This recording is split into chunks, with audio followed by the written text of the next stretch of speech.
Hello everyone. आपकी परीक्षा दोस्त की तरफ से आपको ढेर सारा प्यार। कबीर की साखियों का एक्सप्लेनेशन अब तक आप सबने कर लिया होगा और फर्स्ट 50 क्वेश्चंस भी कर लिए होंगे। थोड़े से क्वेश्चंस और कर लेते हैं ताकि ये चैप्टर हमारा परफेक्टली तैयार हो जाए। तो चलिए शुरू करते हैं।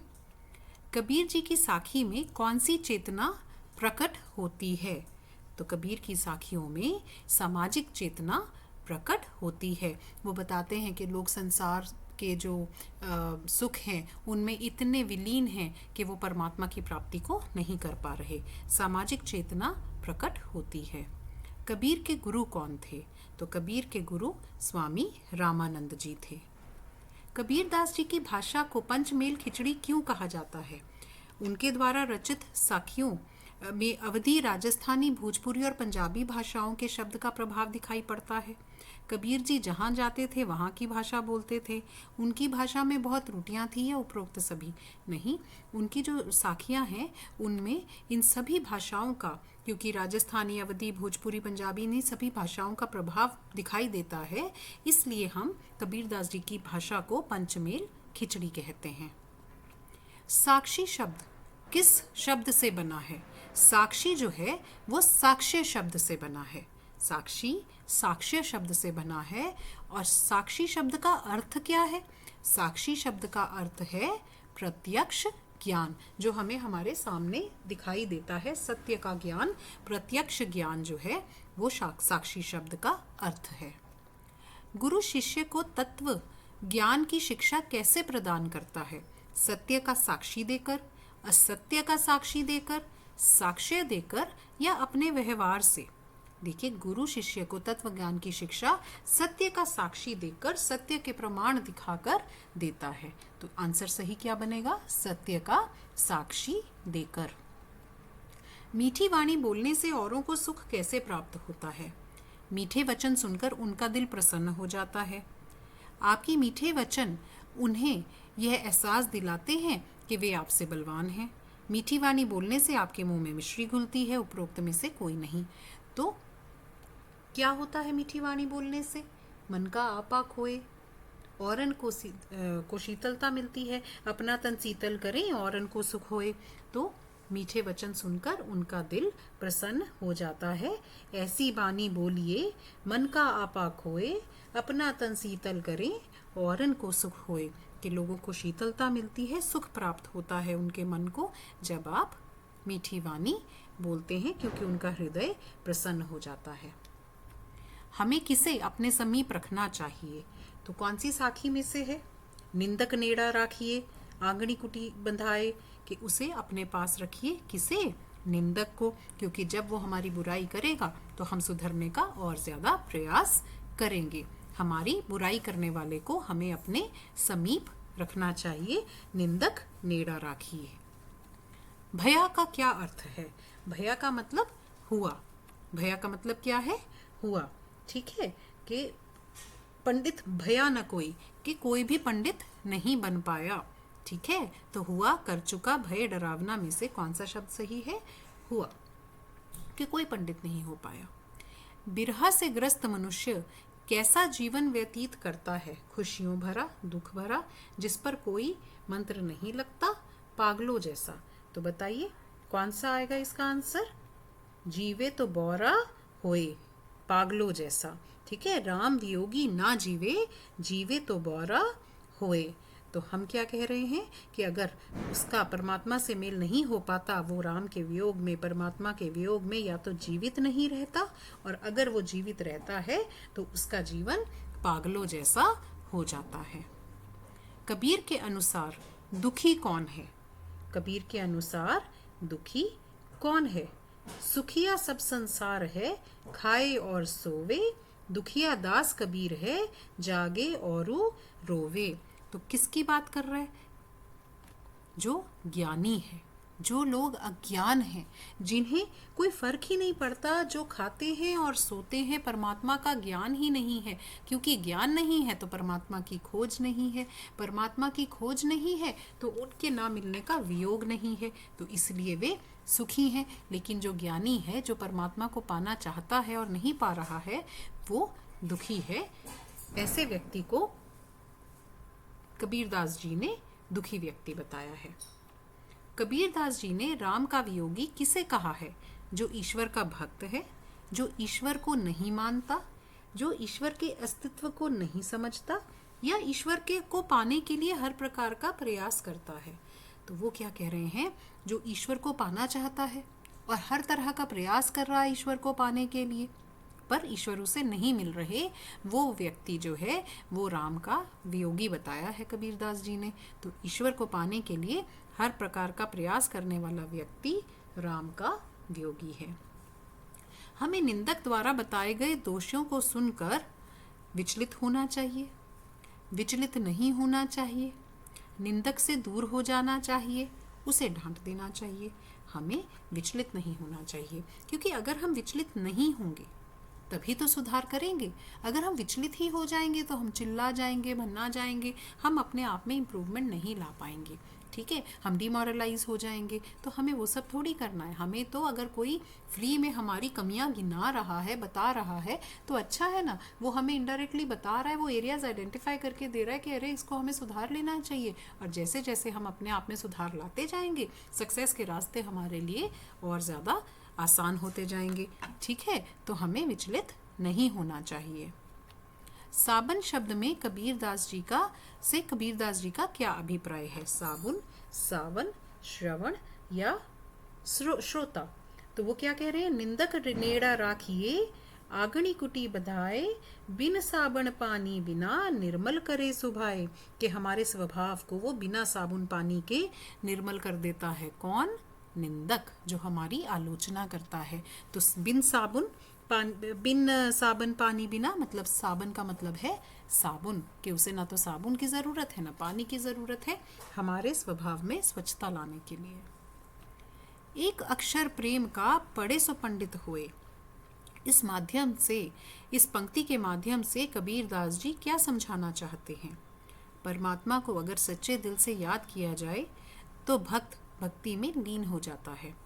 परमात्मा से अगर थोड़ा भी साक्षात्कार हो तो भक्त प्रभु प्रेम में मस्त हो जाता है। उपरोक्त दोनों वह पंडित बन जाता है। पोथी पढ़ी पढ़ी जग मुआ, पंडित भया न कोय, एक ही अक्षर पीव का पढ़े सो पंडित होए। तो वो यही कहना चाह रहा है कि मोटी मोटी किताबें पढ़ने से कोई पंडित नहीं बनता। जो परमात्मा को सच्चे दिल से याद करता है, जो भक्त भक्ति में लीन हो जाता है, जो परमात्मा से थोड़ा सा भी अगर उसका साक्षात्कार हो तो वो भक्त प्रभु प्रेम में मस्त हो जाता है, ऐसा व्यक्ति ही पंडित कहलाता है। तो उपरोक्त दोनों जो हैं वो सही आंसर है। ठीक है, थर्ड ऑप्शन आपका सही ऑप्शन है। कबीरदास जी का घर जलाने से क्या अभिप्राय है? हम घर जालिया आपना, लिया मुराड़ा हाथ, अब घर जाली तासों का, जेत चले हमारे साथ। कि कबीर जी कह रहे हैं कि हमने तो अपने सारे अवगुणों का समापन कर दिया है, हमने तो अपने अवगुण समाप्त कर दिए हैं, हमने जो ज्ञान रूपी मशाल है अपने हाथ में ली है, हमारा सब अंधकार मिट गया है, हमने अपने अवगुण सब जला डाले हैं, और अब जो जो हमारे साथ चलना चाहें उनके भी हम अवगुण जला डालेंगे। ठीक है, तो सभी अवगुणों को समाप्त कर देने की बात इस साखी में कबीर जी ने कही है। तो घर जलाने से अभिप्राय है सभी अवगुणों को समाप्त कर देना। कबीर जी का अंधकार शब्द से क्या अभिप्राय है? तो जब भी वे अंधकार की बात कर रहे हैं तो वो बात कर रहे हैं अज्ञानता की। सब अंधियारा मिट गया जब दीपक देखया माही। कि जैसे ही मैंने हरि नाम का दीपक देखा, मेरे अंदर का सब अंधियारा मिट गया। जब मैं था तब हरि नहीं, कि जब मेरे अंदर अहंकार था तो मुझे परमात्मा की प्राप्ति नहीं हो रही थी। अब हरि है मैं नाही, कि अब जब परमात्मा है तो कोई अहंकार नहीं है। सब अंधियारा मिट गया जब दीपक देखया माही। तो जैसे ही मैंने ज्ञान का दीपक देखा वैसे ही अज्ञानता मिट गई। पोथी पढ़ पढ़ जग मुआ, दोहे में कबीर जी ने कौन से ज्ञान की अपेक्षा किसकी अनुभूति को अधिक महत्वपूर्ण बताया है? तो इसमें तो उसने ईश्वर प्रेम के बारे में बात की है, हमें सबको पता है। तो शास्त्रीय ज्ञान मतलब शास्त्रीय ज्ञान पा लेने से कोई पंडित नहीं बनता, ऐसी बात उन्होंने कही है कि जो ईश्वर की भक्ति में लीन हो जाता है असल में तो वही पंडित है। तो पहला ऑप्शन आपका सही ऑप्शन है, शास्त्रीय ज्ञान की अपेक्षा ईश्वर प्रेम। हम पंडित कब बन सकते हैं? जब शास्त्र ज्ञान प्राप्त कर लेंगे? ना। जब लोग हमें पंडित मान लेंगे? नो। जब हम संपन्न हो जाएंगे? नो। जब ईश्वर प्रेम के कारण हमारे ज्ञान चक्षु खुल जाएंगे। तो फोर्थ ऑप्शन बिल्कुल सही ऑप्शन है कि ईश्वर प्रेम में अगर हम पढ़ते हैं तभी हमारे ज्ञान के चक्षु नेत्र खुल जाते हैं और हम असली मायने में पंडित हो जाते हैं। सिर्फ शास्त्र ज्ञान प्राप्त कर लेने से कोई भी पंडित नहीं बनता। बिरह भुवंगम तन बसे मंत्र न लागे कोई का भाव स्पष्ट कीजिए। जब शरीर में किसी से बिछुड़ने का दुख हो तो कोई दवा या मंत्र काम नहीं करता। मंत्र जपने से सेहत अच्छी होती है। जब दुख हो तो मंत्र काम करते हैं, उपरोक्त सभी नहीं। हमने क्या कहा था? बिरह भुवंगम तन बसे कि अगर बिरह रूपी सांप जो है वो हमें काट ले तो कोई मंत्र कोई उपाय काम नहीं करता। बिरह भुवंगम तन बसे मंत्र न लागे कोय, राम वियोगी ना जीवे जीवे तो बारा होए। तो तब शरीर में अगर किसी से बिछुड़ने का दुख हो तो कोई दवा या मंत्र या कोई उपाय काम नहीं करता। ये बात कबीर जी इस साखी में कह रहे हैं। जीवे तो बुरा बौरा होए मतलब जीवित तो रहता है, या तो वो जीवित ही नहीं रहता, और अगर जीवित रहता है जीवे तो बौरा होए मतलब अगर जीवित रहता है तो पागल जैसा हो जाता है। ठीक है बच्चे। कबीर के अनुसार दुखी कौन है? धन लोलुप की, राम वियोगी की, आध्यात्मिक लोग, लालची लोग। तो किसकी जिंदगी जो है वो दुखी है? वो कह रहे हैं कि जो राम वियोगी है उसकी जो जिंदगी है वो दुखी है। राम वियोगी ना जीवे जीवे तो बौरा होए। तो वो राम वियोगी की बात कर रहे हैं यहाँ पे। जलती हुई मशाल किसका प्रतीक है? प्रेम का, त्याग का, उजाले का या आत्मज्ञान का? तो यहाँ पे आत्मज्ञान का प्रतीक जो है जलती हुई मशाल है। मशाल के लिए वर्ड क्या यूज किया है? मुराड़ा। हम घर जालिया अपना लिया मुराड़ा हाथ। तो हमने आत्मज्ञान की मशाल जब ली तो हमारे सब अवगुणों का नाश हो गया। मंत्र का क्या अर्थ है? मंत्र न लागे कोई। तो वहाँ पे हम बात कर रहे हैं कि उपाय नहीं हो पाता, कोई भी उपाय काम नहीं करता ऐसे व्यक्ति पर जो राम का वियोगी है। विश्वास, शक्ति, धोखा तीनों गलत ऑप्शंस हैं, उपाय सही ऑप्शन है। घटी घटी राम है के माध्यम से कवि क्या कहना चाहते हैं? राम घटता रहता है। परमात्मा हर मनुष्य के हृदय में वास करते हैं। परमात्मा घड़े में निवास करते हैं या उपरोक्त सभी? कस्तूरी कुंडली बसे मृग ढूंढे मन माही, ऐसे घटी घटी राम है दुनिया देखे नाही।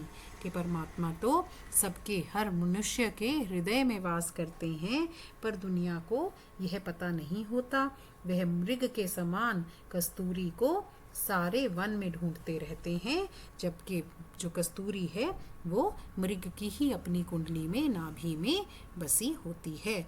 तो हम क्या कहना चाह रहे हैं? परमात्मा हर मनुष्य के हृदय में वास करते हैं।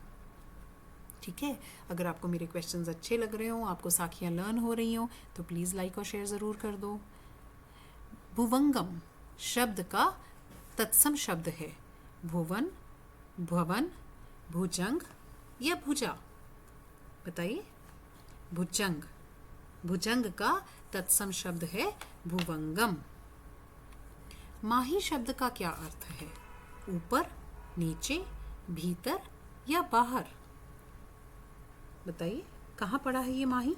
कस्तूरी कुंडली बसे मृग ढूंढे बन माही मतलब भीतर। ओके। माही शब्द का अर्थ है भीतर, के हम सारे उसमें ढूंढते रहते हैं लेकिन हमारे ही भीतर परमात्मा का निवास होता है। नेड़ा शब्द का अर्थ क्या है? निकट, दूर, ऊंचा, गहरा। जब भी शब्द का अर्थ पूछा जाए तो याद करिए कि कौन सी साखी में इस शब्द का प्रयोग हुआ है। निंदक नेड़ा राखिए, तो निंदक को कहाँ रखना है? निकट रखना है, तो नेड़ा मतलब निकट। मुआ, मुआ कहाँ पढ़ा था आपने? पोथी पढ़ी पढ़ी जग मुआ, के बहुत पोथियां पढ़ी, पोथी पढ़ पढ़ जग मर गया, मगर पंडित भया ना कोई, कोई पंडित नहीं बन पाया। तो भीग गया, भाग गया, जल गया, कोई नहीं, मर गया। कि मर गए पोथियां पढ़ पढ़ के, पर पंडित नहीं बन पाए, तो मर गया सही ऑप्शन है। पीव से क्या अभिप्राय है? पीव से अभिप्राय है पीड़, जीव, जीव या ईश्वर। कहाँ पढ़ा? एक ही अक्षर पीव का मतलब ईश्वर के नाम का अगर एक भी अक्षर आप पढ़ लेते हैं तो आप पंडित कहलाते हैं। मुराड़ा, अभी हमने पढ़ा, लिया मुराड़ा हाथ, हम घर जाले आपना, लिया मुराड़ा हाथ। तो जलती हुई मशाल की हम बात कर रहे हैं, जलती हुई लकड़ी की बात कर रहे हैं। ठीक है, फोर्थ ऑप्शन सही ऑप्शन है। जालो, जालो शब्द का क्या अभिप्राय है बताइए? अब घर जालो तास का, जय चले हमारे साथ। तो अब हम उनके घर भी जलाएंगे, और घर से अभिप्राय हमने किया था ना अभी कि हमने अवगुणों का नाश करना है। तो अब हम उनके घरों को भी जलाएंगे या उनके भी अवगुणों का नाश करेंगे जो हमारे साथ चलना चाहते हैं। जलाओ। हरि शब्द से क्या तात्पर्य है? भगवान, हरा, छवि या रवि? हम भगवान की बात कर रहे हैं। हरि शब्द का अर्थ है भगवान। मिट्टी शब्द का क्या अर्थ है? लिखना, सीखना, मिटना या गिरना? मिट्टी से हम क्या बात कर रहे हैं? मिटना। ठीक है, मिट्टी मतलब मिटना। अब अंधियारा मिट गया, जब दीपक देखिया माही। ऑलराइट, तो हमें हमेशा साखी को आइडेंटिफाई करना है। वहाँ तक हमारी सोच जानी चाहिए कि हमने ये वर्ड कहाँ पढ़ा है। जब मैं था तब हरी नहीं, अब हरी है मैं नाही, सब अंधियारा मिट गया, जब दीपक देखिया माही। अरु शब्द से क्या तात्पर्य है? सुखिया सब संसार है, खाए अरु सोवे, दुखिया दास कबीर है, जागे अरु रोवे। खाए अरु सोवे मतलब खाए और सोए, तो क्या अर्थ बनेगा? और। शीतल से क्या अभिप्राय है? ये तो हमें पता है, ठीक है ना, बहुत पढ़ लिया हमने साखी को बार बार। अपना तन शीतल करे और इनको सुख होए, मतलब ठंडा, शीतलता। बौरा से क्या तात्पर्य है? जीवित तो बौरा होए, पढ़ा था ना। तो अगर जीवित भी रहता है तो उसका जीवन पागलों जैसा हो जाता है। कबीर की साखियों का मुख्य उद्देश्य क्या है? जीवन जीने के सही ढंग का ज्ञान देना, क्षत्रिय ज्ञान, शास्त्रीय ज्ञान, सही ढंग का ज्ञान। तो जीवन जीने का सही ढंग जो है वो क्या है, उसके बारे में वो ज्ञान दे रहे हैं। ठीक है, तो परमात्मा प्राप्ति का रास्ता वो दिखा रहे हैं। तो ये हमारा कबीर जी की साखियों का मुख्य उद्देश्य है, जीवन जीने का सही ढंग का ज्ञान देना। कबीर कैसे कवि थे? कबीर जी क्रांतदर्शी कवि थे। पंडित होने से कवि का क्या तात्पर्य है? पुजारी होना, ज्ञानी होना, योगी होना या ढोंगी होना? तो हम बात कर रहे हैं ज्ञानी होने की, जिनको परमात्मा का ज्ञान हो चुका है। अहंकार तब मिटता है जब सूर्य निकलता है, ईश्वर की कृपा होती है, ज्ञान रूपी दीपक दिखाई देता है, उपरोक्त में से कोई नहीं। जब ज्ञान रूपी दीपक दिखाई देता है, कहाँ पढ़ा है हमने? सब अंधियारा मिट गया, जब दीपक देखिया माही। तो जब मुझे ज्ञान रूपी दीपक दिखाई दिया तब अज्ञानता का अंधकार मिट गया। तो थर्ड ऑप्शन आपका सही ऑप्शन है। कबीर की ईश्वर के बारे में क्या धारणा थी? ईश्वर के अनेक रूप हैं, ईश्वर एक है, वह निर्विकार है, अरूप है। ईश्वर, कबीर जी ईश्वर में विश्वास ही नहीं करते थे, या उपरोक्त में से कोई नहीं। धारणा थी कि ईश्वर एक है, निर्विकार है और अरूप है। कबीर के रोने का क्या तात्पर्य है? कबीर जी जाग रहे हैं और रो रहे हैं। कबीर जी प्रभु के वियोग में पीड़ा का अनुभव करते हैं। कबीर जी बीमार हैं, कबीर जी को नींद नहीं आ रही है।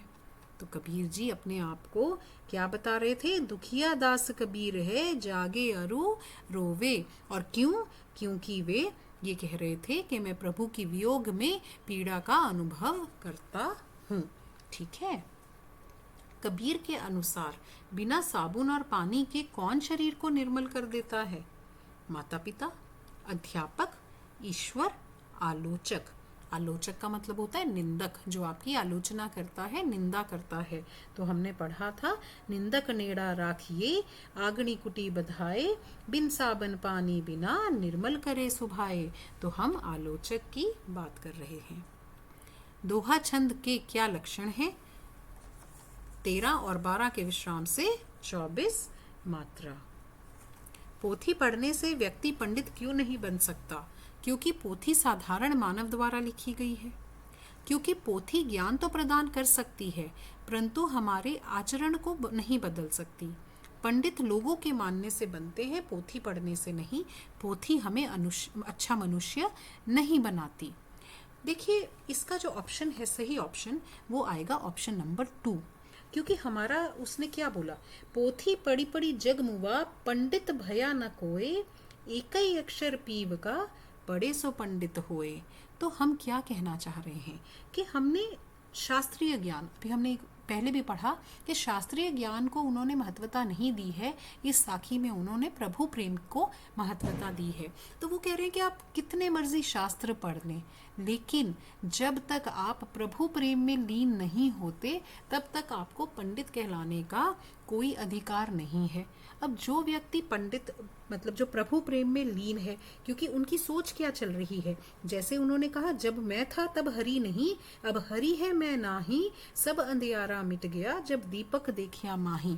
तो उन्होंने कोरिलेट अगर हम करें तो उन्होंने बिल्कुल क्लियरली ये कहा है कि प्रभु की प्राप्ति कैसे होगी? जब आपने अपना अहंकार त्याग दिया है, तब आपको, या आपने जो सांसारिक सुख हैं, जैसे वो कह रहे थे कि सुखिया सब संसार है, खाए और सोवे, तो ऐसे लोगों को उन्होंने सुखी बताया और अपने आप को दुखी बताया, क्योंकि उन्हें अभी तक परमात्मा नहीं मिले।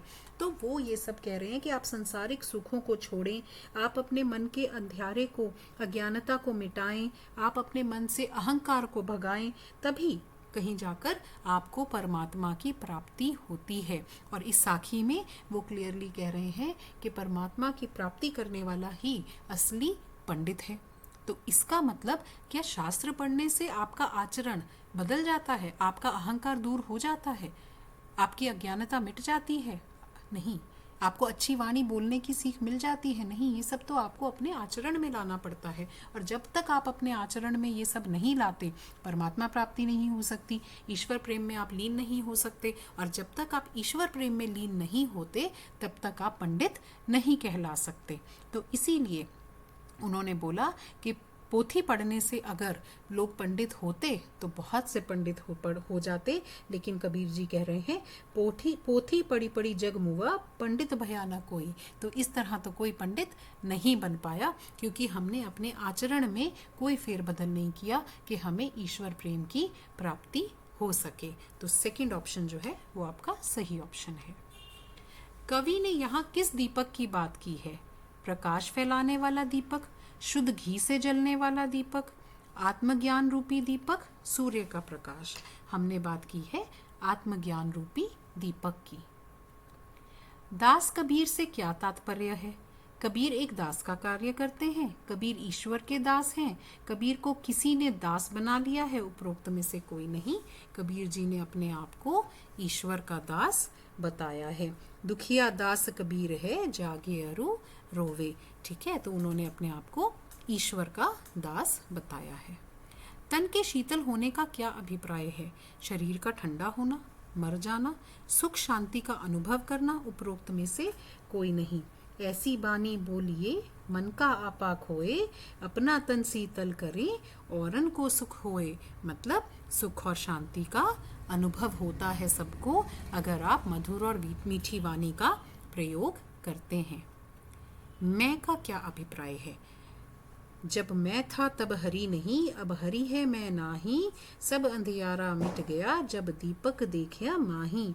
कि जब मुझ में अहंकार था, मैं था, तब तक मुझे परमात्मा की प्राप्ति नहीं हुई थी। जब से मैंने परमात्मा को पा लिया है तब से मेरे अंदर कोई अहंकार भाव नहीं है। अब हरि है, मैं नाही। ठीक है, तो मैं का मतलब है अहंकार। तो ठीक है बच्चे, देखिए कितनी बार हमने बार बार इन साखियों को बोला है और अब तक हमें ये बहुत अच्छे से लर्न हो गई हैं। जितने भी इनके डिफ़िकल्ट वर्ड्स थे वो भी हमने एमसीक्यू में कवर कर लिए हैं, और पाठ प्रवेश और कबीर जी के बारे में भी जो प्रश्न थे वो सभी हमने इन एमसीक्यूज़ में कवर कर लिए हैं। एग्ज़ाम से पहले इन्हें रिवाइज ज़रूर कर लेना। अगर कोई भी डाउट है तो कमेंट सेक्शन में आप मुझसे कभी भी पूछ सकते हैं। You are most welcome. मैं अपनी तरफ से पूरी कोशिश करूँगी कि जैसे ही कोई डाउट आता है मैं साथ ही उसका रिप्लाई करूँ। ठीक है बच्चे, तो चलिए खूब सारी मेहनत करते जाइए। आपके एग्ज़ाम्स के लिए आप सबको ऑल द बेस्ट। और बेल आइकन ज़रूर प्रेस कर दो, जैसे ही अगली नोटिफिकेशन आएगी आपको साथ के साथ मिल जाएगी। चैनल तो आपने सब्सक्राइब कर ही दिया होगा। Thank you so very much and all the best.